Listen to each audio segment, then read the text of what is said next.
Welcome everyone to episode 19 of Popcorn Peeps. This is the podcast in which we venture through the Hollywood Reporter's top 100 films of all time and give our thoughts along the way. In this episode, we will be discussing Peter Jackson's 2001 film adaptation of The Lord of the Rings, The Fellowship of the Ring. This film is based on the written works of J.R.R. Tolkien. The film stars Elijah Wood, Ian McKellen, Sean Astin, Viggo Mortensen, and just like in Return of the King, about 200 others. Speaking of Return of the King, if you haven't already listened to Popcorn Peeps episode 14 featuring Return of the King, we will likely be glossing over some of the details that are pertinent to this film, but only because we've already spoken about them in this earlier episode. So if you haven't already listened to it, get to it. Go there, come back, we'll be waiting. However, without further ado, I am once again joined by the Fellowship of the Peeps, Sara Alexander of Rohan. Hello, Jordan. Chris McMullen of Rivendell. Hi. And Craig Moore of Moria. It was nice to finally go home.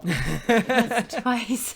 Okay, well, to start, we're treated by a rather lengthy prologue. How do you guys feel this sets the tone of the film? And do you think it does a good job bringing the audience into Tolkien's universe? Are you talking about the Shire? No, I'm talking about the prologue. Oh, that whole... I thought that was good. Kind of made that one scene in Return of the Kings pointless. What one scene? The first half hour. Oh. Fair. I understand why you say that, Chris, but we harp on Return of the King for itself not being able to stand alone as an individual movie. And if you don't allow it to do that, then you have yet another reason to attack it. You can't have your cake and eat it too. But we're not here to talk about Return of the King. We're here to talk about Fellowship of the Ring. So the intro at the very beginning of the movie, of the very first movie of this series, it was necessary, and I liked it insofar that it did a good job of telling you a little bit of history about the world and what the stakes were and how we got to where we are. My only problem with it was the same problem I had with a lot of this movie, which is it was long and drawn out to the point where once it was done, I was hyped that the prologue is over, that we're ready to get into the movie, and then there was another hour of prologue, and I was like, holy crap. Craig, no. The first hour and a half of this film was the best part of the whole film. I wanted to live in the Shire. I loved the first hour. I think the prologue is fantastic. It sets the tone so well. Cate Blanchett as Galadriel does an amazing job with the narration. The way she tells the story inspires fear and wonder. From moment one, the film says, hey, this is a fantasy, but it's not happy-go-lucky. It's not this fairy tale wonderland. It's this place with history and destruction and greed and bloodshed. And these factions are fighting for sovereignty and conquest. And I know prologues are super cliche, but in this case, I thought it set up what Tolkien's world was really clear, and it only took 5 minutes. I thought it was quite exciting, and even the prologue itself kind of has a beginning, middle, and an end, and it's almost like its whole self-contained little story. That was only 5 minutes. It was the longest 5 minutes of my life, and I've planked. Get ready for Seven Samurai. Craig, you're in for a treat. Given the time that this story was originally written in, which was like 100 years ago now, I thought one of Galadriel's lines at the very beginning was really good when she said, much of what was is now lost, for none now live who remember it. And I thought it was very poignant in that November 11th rolls around every year and we kind of do our, remember the troops thing, and then immediately get on with our lives. Because that was the time that Tolkien wrote this story. And much of what was back then is now lost. I'm not going to be that guy, but November 11th is also the date Halo Reach came out, and I remember that before I remember it's Remembrance Day. Sorry, Sarah. I see you rolling your eyes. Don't downvote the podcast. Just flame him in the comments. Yeah. Once we get a little bit of that history, we finally get into the main sections of the film. We're thrown into the Shire. Gandalf just rides in. We're there for Bilbo's 111th birthday. What are your takes on this first act of the film, from the moment we entered the Shire to the moment we departed? I liked it. It looks like a nice place to live. They were right to not get involved. I agree, Chris. I think it looked very peaceful. I would love to live there as well and just mind my own business. Something about Elijah Wood just creeps me out. I don't know what it is, but all the scenes where he's like just smiling and it zooms in on his face,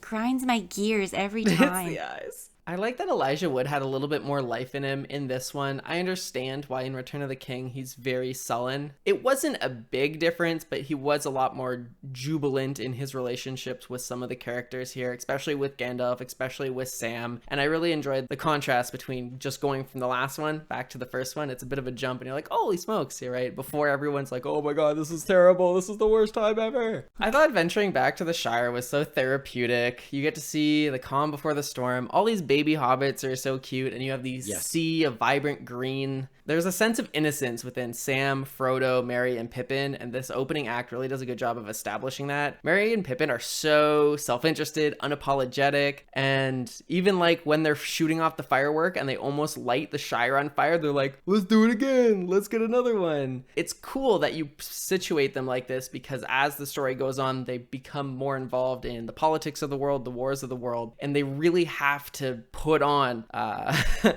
sense of maturity, right? And you get to see them right here at their most childlike, right? Or selfish or self-interested. And it's a great point because it really establishes the character development you see later on. I thought it was a good starting point for a lot of these characters. I think it does a good job mostly in spending time introducing us to characters who matter and not wasting our time introducing us to characters who do not. One thing that I found lacking, and if you've listened to the previous episode, I'm just going to mention this real quick. Sauron is introduced as a big bad evil guy, and that's all he is. Doesn't go to any lengths and try to explain to us who he is. And at the end of all three movies, it doesn't really end up mattering who he is. He's just the bad guy. Totally fair, because you have like sub-villains for this film, right? It's not about Sauron, it's about Saruman, it's about the Nazgul in particular. And so that big bad is just kind of tucked away for a later date. And I think that's good because there's a lot of exposition and it's not necessarily needed to whip it all out right here. There already is enough. So I think if they really laid into Sauron from the start, it would just be too much. Absolutely. And I think they did a great job introducing Sauron, in my opinion, a much more interesting villain. It's like the mini boss is more interesting than the big boss.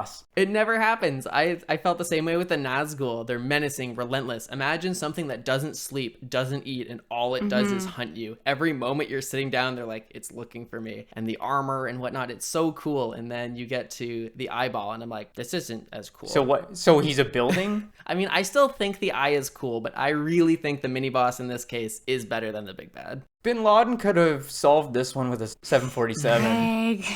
See, I'm in trouble for this, but Craig gets away with this? What is double standard? Oh my gosh. This beginning part of the film, too, really establishes a character we didn't get to see in Return of the King. Christopher Lee? Oh, it's slipping. It's fine. I'll just ignore it. Are you looking for Boromir, Sean Bean? Oh, no. I'd also like to mention that Ian Holm does an incredible job playing Bilbo in the first act. The way he bounces off Gandalf, the two feel like they have been buds forever, and they're finally getting a chance to reconnect, crack open a beer, smoke some good shit, and really reminisce. I felt nostalgic about their unity, and I wasn't even there for any of it. So I just think that's a great job, and it really is important because when Bilbo and Gandalf fight over the ring, it really shows how powerful the ring is because they go from this really deep friendship to they're at odds, and it's all because of this ring. And this is a great job foreshadowing what this ring is going to do to the rest of our cast, our younger cast, as they go venture out and are exposed to it. It's a good oh shit moment right at the beginning. It reminded me of a friend confronting another friend who has an addiction. And everybody in the world would do well to have a friend like Gandalf. And it would be nice if every addict in the world reacted the same way Bilbo did, which was listen to his friend and go, whoa, shit, you're right. Yeah, I wish my intervention had gone better. What I also liked about this first half is the forced perspective that gave us the height differences between Gandalf and all of the hobbits. I thought that was really well done in a way that wasn't CGI. And then I think later on in the film, when you do see the more fake differences, it looks obviously fake, but when you're in the Shire and you're in the house, the camera angles are done so well just to give it that look when they're together. And even the camera angles, when it's Gandalf alone, it's always looking up at him, which does give him the height, but I think it also shows his authority, which is done really well. And it reminded me of Citizen Kane. I haven't seen Citizen Kane yet. I'm not allowed to watch Citizen Kane because it's on the list. You will. I agree. I think it's really well done. There's some cool cinematography tricks in the film, and that's definitely one of them. Also like to make a quick point about Sam here. At this beginning section, the first cut we see of Sam, he's staring at the girl he marries at the end of The Return of the King, and I never noticed that before, and I thought that was immaculate attention to detail on behalf of Jackson and his team that I didn't even notice until now, and I've seen this film a gazillion times. I mean, for what it's worth, Peter Jackson didn't come up with that. Tolkien did. Thanks, Tolkien. I appreciate it. Cool. So after we leave the Shire, we enter phase 2 of the film that stretches from this point until the formation of the Fellowship in Rivendell. What do you guys think about this chunk? Venturing off, our first adventure, first step out of the Shire for Sam. Meeting Strider. Did Viggo Mortensen seem like he was a better actor in this film? Yes. I don't know if it was just because he didn't feel regal and he matched the tone of Strider better, this lone warrior, gruff and tough, and I thought he did a way better job. I was surprised. I'm like, do I need to watch Return of the King again and just see if I'm losing my marbles? No, you don't, I assure you. I agree, Jordan. It's number 1 on my list. You know I'm going to do it. I thought he was a lot better in this one, and I don't know if it's just because we're getting to know the character, so maybe there was more for him to work with than Return of the King, where he's already the king of Gondor. We know he's going to be, and he has more responsibility. He becomes a more boring character. Yeah, I liked this rough and tumble. I don't know if I got a thing for the bad boys, but when he's sitting there hunchback with his cloak on and the prancing pony, I'm like, that's a good look, boy. Right as we get into this section, as Sam and Frodo and co are in the prancing pony, we have Gandalf meeting with Saruman in what I think is one of the franchise's worst fight scenes ever. I think the dialogue is good, but when they start swinging their staffs around and they're just like, they're very quick cuts and people are just like flying left and right, doing ballerina twirls and pirouettes. I'm like, really? This is how you're going to introduce us to Lord of the Rings combat? I think this is the second best old man fight on the list so far, just below Up. Oh, yes. I agree. I roasted Up, and this is a worse fight. This is a worse fight than Up. I just think, okay, these are grand. These are some of the greatest wizards in the land. What crazy Some of the most shit. powerful people who have ever existed. And they're like, okay, this is, wait, this is an audio podcast. Okay, I gotta stop doing what I'm doing. And the fact that Gandalf wastes 4 moves trying all of the doors, like he's not going to shut them like he did the first one. Like he could have done anything in that time, but he's like, oh, I'll go this way then. Oh, this way. I think this fight exemplifies some of the problems that I have throughout the movie in general, which is you've shown me once, you don't need to keep showing me. You know, a lot of these long extra shots that feel like filler and unnecessary, like, yeah, I get it. You know, yeah, the first door closed and then the second door closed. Maybe I'll give you the second one. I don't need to watch all the doors closed. I don't need to watch this old man get hit on the floor 4 times. I don't need a 15-second long shot of an old man carrying 2 sticks. Like, just let's get to the payoff here. Chris made a similar comment in Return of the King where he's like, do I need to see 9 beacons be lit? No. I was just thinking about that, but I didn't want to bring it up. But that was cool. Yeah, that was cooler than this. This old man fight was not doing it for me. Yeah. I really don't have anything else to say that's memorable other than I really enjoyed the interactions with the Nazgul, but I talked about that a little bit already, just the costuming and how menacing they are. I have a question. Sure. Why did the Nazgul have their worm birds? I wondered that too. Were they trying to be sneaky, or were the worm birds not dug out of the earth yet in Saruman's war pit? I don't know. We'll ask Travis. I think they do say in the movie that they're disguised as riders or something like that. Like, awful disguise, but... Disguise. Your horse has blood red eyes. It looks like a demon. Yeah, this horse that goes slow and has red eyes, not a great disguise. I'm just a rider. Where's your face? What are you, the face police? Yeah. I don't really have anything else to note until we get to Rivendell, and I know we dunked on the lackluster romance between Aragorn and Arwen in Return of the King, but to be completely honest, the foundation in this film for that romance is super good. I love what it established, and Jackson just seemed to fail to deliver on it. You've got this really cool premise where Arwen is willing to relinquish eternal life to be with Aragorn, and it's very touching. Yeah. And Aragorn loves her, but struggles with the idea that a life by his side isn't worth such a tremendous sacrifice. And this is great. And there's some really good scenes with them, and I thought they were very enjoyable. And like scratching my head now as to how I went from, oh, I would love to learn more about this, to when I watched the other films, what the fuck is going on? This is terrible. Did you guys feel the same way? Because I know we all dunked on the romance. Yeah, they did her dirty. The romance was better in this film. Yes. A lot better. It actually showed a little bit of chemistry between the two characters. She sneaks up on him and is kind of intending to, like, you know, just play with him a little bit, and then before she realized there's a serious situation. And then he shows us how much he trusts her when he gives her Frodo and says, go get help, right? Because, like, Aragorn knows what's up with the ring and all this stuff. He knows what's at stake, and he's trusting her with not only his life, but the entire fate of Middle-earth. Yeah, absolutely. And if you look at the faces of Merry and Pippin, they're like, what are you doing with Frodo? Frodo! Yeah. And he's just like, I got this, boys. What are you doing just giving them to this random elf and Yeah. saying, like, good luck? I agree. And I think it's cool. And at that moment, you can already see that, like, they have this really personal interaction, and there's clearly a layer of trust there that you can kind of already set as a foundation before building on it later on in Rivendell. And then our payoff for the entire romance is her hiding behind a banner and then doing a peekaboo at the end of the whole series. Like, okay.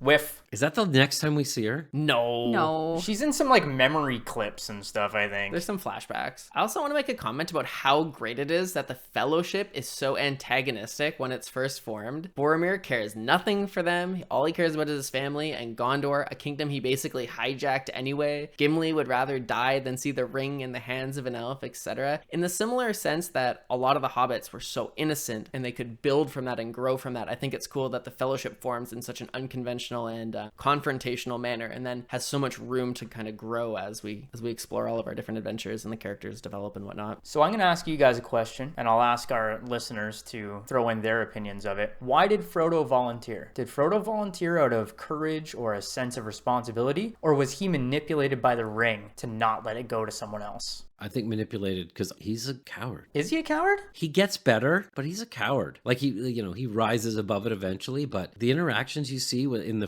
especially the first few battles, you got Pippin and Sam and the other one. They're right in there fighting, and he's kind of hiding. Yeah, fair argument. That's interesting. I've never thought of that before. I'd like to think it was just because he saw everybody fighting and he's like, I'll just do it. But now that you think about it, and the way when Gimli hit the axe, like it caused him pain, I think, yeah, he was drawn to it. He was manipulated. I agree. I think he was definitely manipulated. I think it's a little bit of both, because Frodo seems like someone who's very non-confrontational. And so seeing the struggle during that meeting, I think it made him really uncomfortable, and he knew that he could claim it as a solution to make that problem go away. So I think that's also a part of it as well. I tend to think he was manipulated by the ring. My theory about this entire story is that it's a story about how evil will always fuck itself over in the end. And I think that this is one of the poor decisions that the ring made that led to its own destruction. I agree. I also really like the symmetry between the 9 Nazgul, the Kings of Men, and the 9 Protectors of the Ring. It's kind of cool to kind of lay it out like that. It's a little bit poetic. But that being said, if this was a sporting match and I was picking teams as a team captain, I'd probably pick 2 Nazgul on my team instead of Merry and Pippin. Just saying.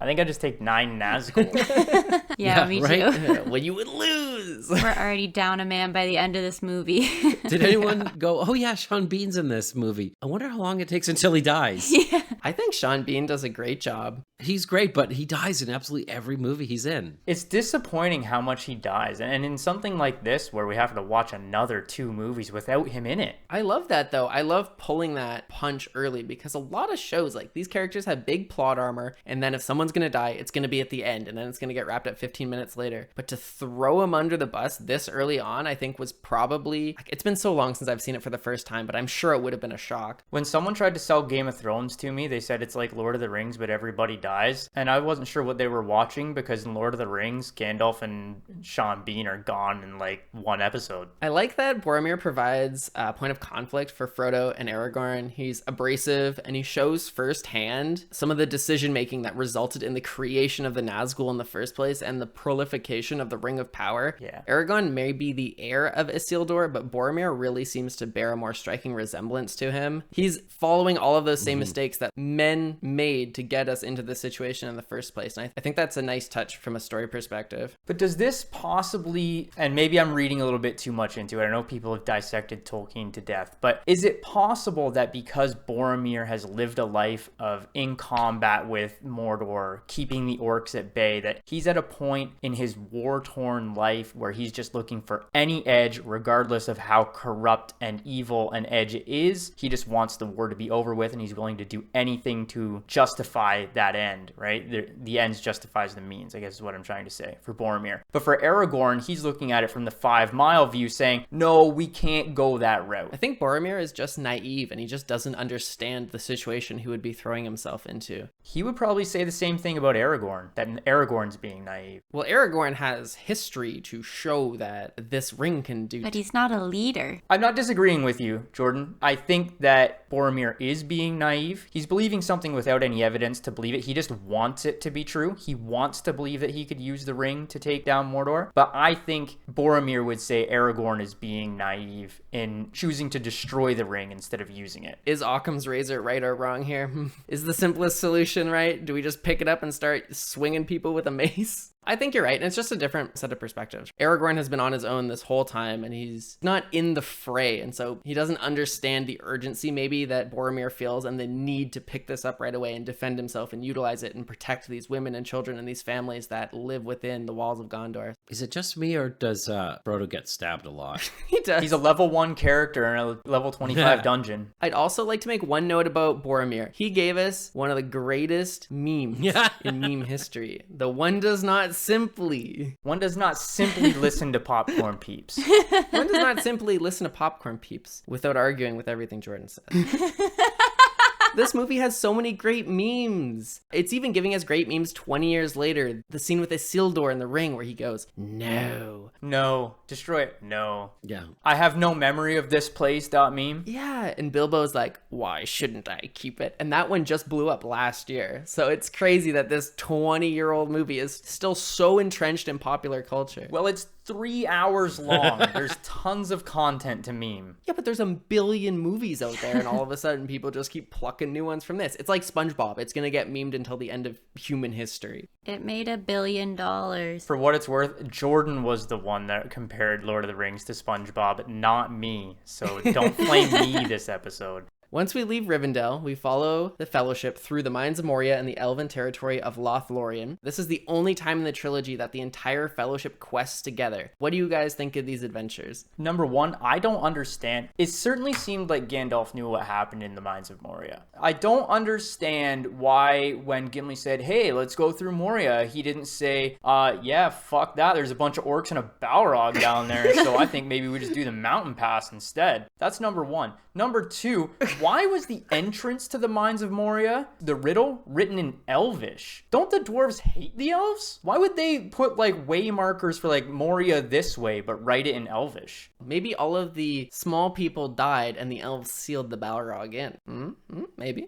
I don't know. I'm just throwing things out there. The dwarves? Well, all of the dwarves in Moria died, and maybe the elves came and they're like... You just called them small people, so I was just saying like their race was... I couldn't remember what a dwarf was. I'm sorry. I had to think of something. So if I'm an elf and I just finished sealing a Balrog into the Mines of Moria, the entrance to the door, I don't write speak friend and enter. I write fucking Balrog. Give me a shot. Get the fuck out. Beware of Balrog. Oh, also, and the Kraken. Beware of the Kraken. Yeah, and look out behind you because there's a Kraken in the water. Like, why are you here? There should be way markers all the way up, like, danger, Kraken and Balrog ahead. Like, what is going on? After we leave Rivendell, this is actually the first time in the film where it really loses my interest for a bit. Until now, the core group has been operating for the sole purpose of bringing the ring to Elrond, and it feels concise and it feels focused, but once we get to this point, there's a lot of meandering. Like, to get into Moria, they're like, this way won't work, this way won't work. And what blows my mind most is, as you said, Gandalf knows what's in there, but he doesn't say anything to anyone, and you know who has the final decision? Frodo! Who has no clue! The guy who's never been outside of his front door. Frodo, you don't know what the fuck is going on? Should we go in the place? Without telling him anything! I'm like, Gandalf, what the fuck are you doing? They'd just be like, hey, Frodo, what do you think's better? Wading through waist-deep snow or fighting a fucking 6-story tall Balrog made of fire and shadow and death and 800,000 orcs? He's 20 feet tall with a flame sword! Like, he's just like, what, are you just like keeping that secret in your back pocket for later? Yo, Frodo, I know you're cold, but the flame sword is worse, trust me. But I think the alternative would be having them walk through snow for 25 minutes. So maybe Gandalf knew. As a Canadian, I'm okay with walking through the snow. Tolkien could have just made snow more interesting. I mean, us having to watch them walk for 25 minutes. Oh, he was doing it on our behalf. Yeah, he knew. Well, then shout out to my boy Gandalf. Thanks, because there was enough of those shots in this movie. Because that was like my favorite part. Like, the whole mine is my favorite part. Once you get into Moria, it's great. The atmosphere is sick, the troll fight is awesome, and the Balrog is so cool. That's one of my favorite beasts in all of fantasy, not even just Lord of the Rings. The design is so cool. So once we're in there, it's great. I just felt like getting in there was a clusterfuck. I love that we got to see Gandalf yet again be the most powerful but least useful member of the party. It's his MO. He's like a level 60 wizard who hasn't readied any spells. Did you notice the difference between Gandalf the Grey and Gandalf the White? Watching Return of the King and then watching Fellowship of the Rings, I really noticed the difference between the Grey and the White. He's way more fun. He's kind of clumsy. Absolutely. The character is totally different. It's because he loves the Hobbit leaf. When that god resurrects him, he's like, listen here, you dumb fuck. You lay off the pipe and you fucking do something this time.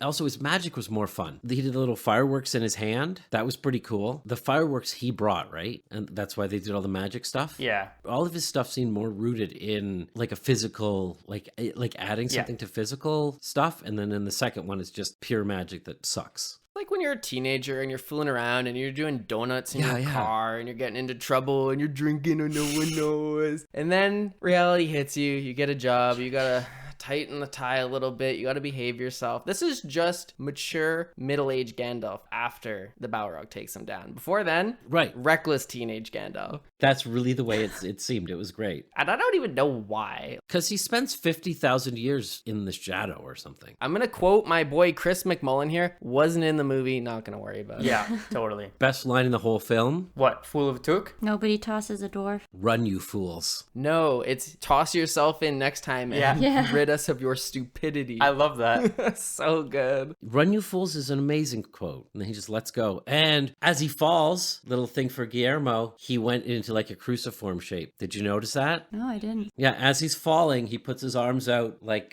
he's being crucified. Oh, I thought that was so he could catch his sword and kill the Balrog, get all the experience points and the loot. Anyway, after we exit the mines of Moria, we're treated to Lothlorien, and it's a total snooze fest. The venture just seems really insignificant, and at this point, we're 2 hours into the movie. Galadriel shows up. Some of the worst special effects choices I've ever seen. Oh yeah, she looks really bad. She goes full Bruce Banner, turns green when she gets angry, tempted by the ring, and all we get out of it is a fucking light potion. Am I in the wrong here? I just felt like this sucked. No. It was really bad. She looked like Mr. Burns when he takes his treatments. Like that's all I saw. When we were in the elf city and everybody's, taking a nap or whatever, and I wanted to too, but so I touched the remote and I saw, and I would like to quote myself at this point in the movie, holy fuck, there's still an hour to go? I did that too. There was a point where I thought, it's almost over, right? Like, we gotta be getting towards the end of this sucker. Oh, God, no. And this is one of the reasons why I really like Return of the King as the definitive movie, is because everything feels so cohesive and connected. This feels like a string of side quests. We're hopping on one adventure to the next, and we get a new bunch of characters and a new setting, whereas the other films in this series feel like singular units, whereas this very much felt like it was like a Netflix show where you could have divvied this up into 40-minute chunks and it would have almost been a better experience. I think one of the big problems I had with the film in general was its overuse of slow motion shots. Oh, they were terrible. So it was a long movie, and the slow motion shots made it seem even longer than it was. Not even that. They reduced the frame rate to like 6 frames per second, and it was jarring looking at some of the scenes. When Frodo gets stabbed by the troll, they zoom in on his face, and he's like... Yeah, it's like a slideshow, like a PowerPoint. It's like a slideshow. Yeah, and that happens again when the Uruk-hai leader and Legolas make eye contact on the boat just after they leave Galadriel. I don't understand the choice at all. Was this before the red camera came out?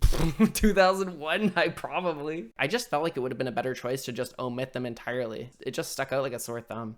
And then Boromir gets a little too handsy with Frodo, and Saruman's army, led by the Uruk-hai, ambushes the party. I really liked this ending, not because we lost Sean Bean, that was actually really sad, but just even the way it was shot, where you see that Uruk-hai coming up, menacing in the background, and then he just pulls it back, and you're thinking, oh, hopefully he dodges it, and he just doesn't again and again. And I really liked it for Sean Bean's character, Boromir, because I thought he did fight right till the end, and he did try to redeem himself in a way for what he did to Frodo. I thought it was really well done. Yeah, totally. When I watched it the first time, I thought the ending should have been after Gandalf died, because I hated the elf part in the middle, but then I was glad to see the ending with Boromir. I thought that was better. You could have just skipped that. Yeah, I think that was a natural ending. I agree with you, Sarah. Coming out of the Mines of Moria was the natural time to end scene, that part of the movie. Felt like it. And I honestly think that they probably could have just cut out the entire part with Galadriel's people. I know it was in the book and it was important. And actually, you know,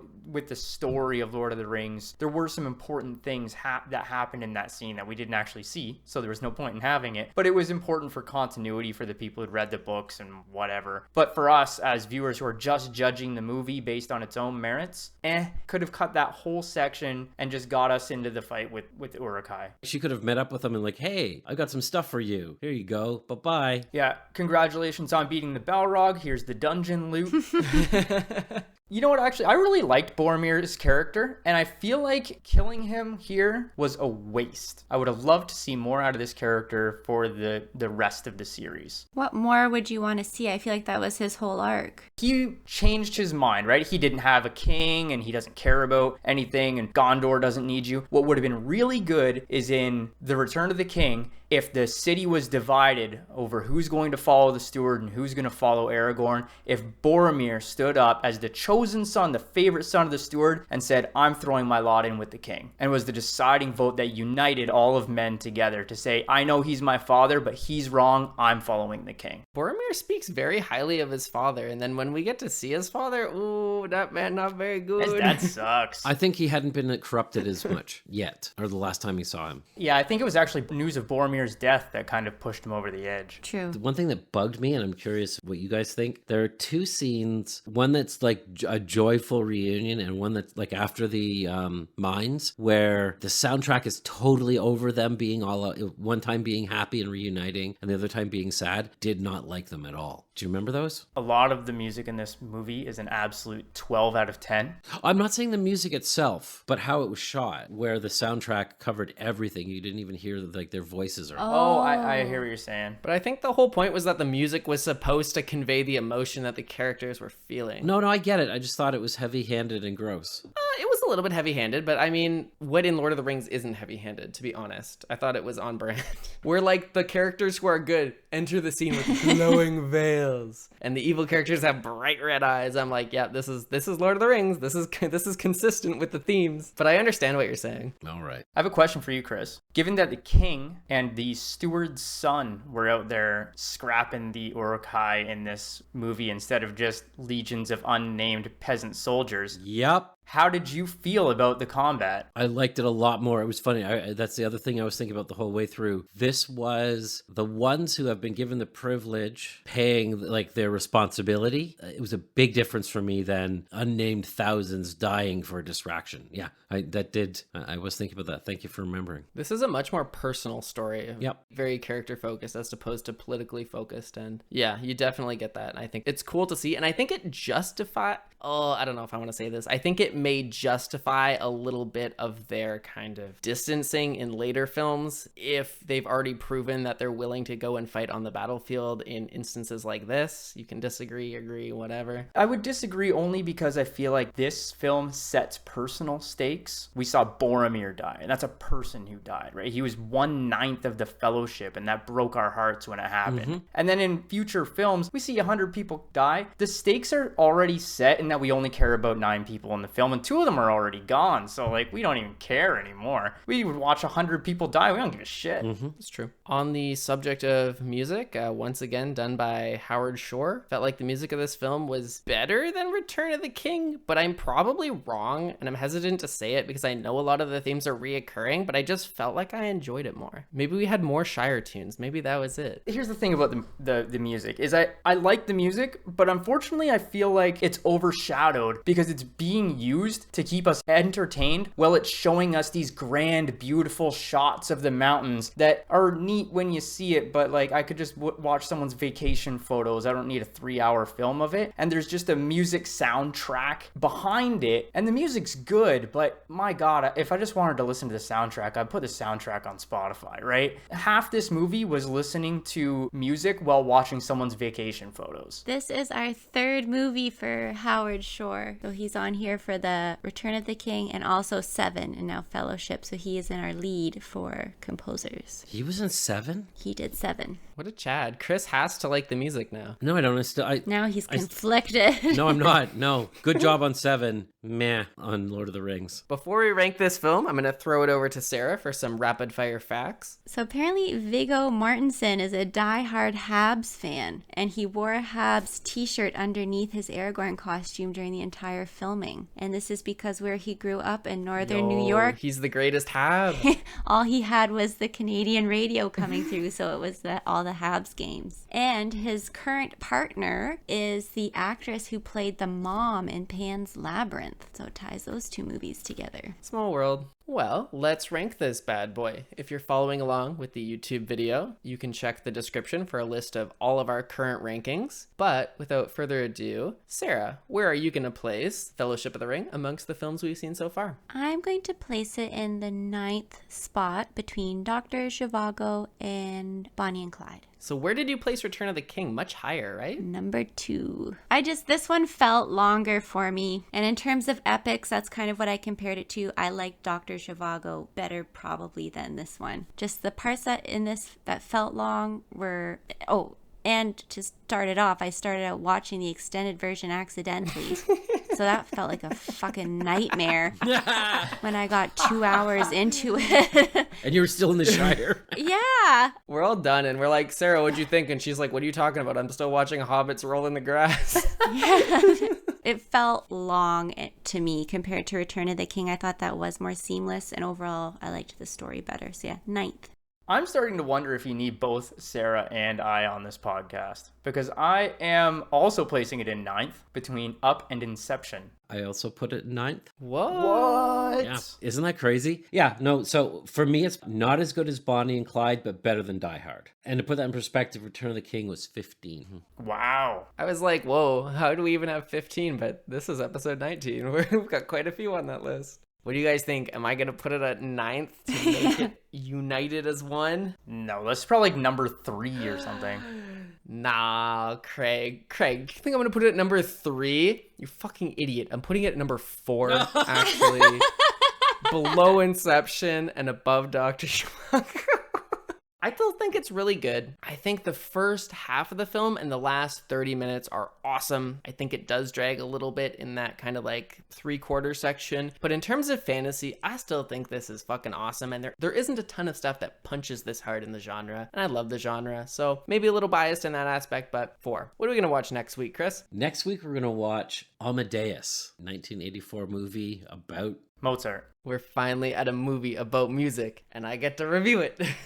Hey, guess what's going to happen? Jordan won't like it. Could you imagine? You can't stream this anywhere. It is like for free. I mean, like with a membership. So you can buy it in all the big hitter stores or rent it. Apple, Google Play, YouTube, and Amazon. But there's nowhere in Canada that you can get it with a subscription. I'd like to give a shout out to all of those who support us on patreon.com. There is a link at the top of the description if you would like to support the show, like Sarah Renier, Frank Costa, Travis Laporte, Ryan Saranen, and Jim Walmsley. You guys are awesome, and we'll see you in the next episode. Bye-bye. Goodbye. Bye. Bye. Thank you.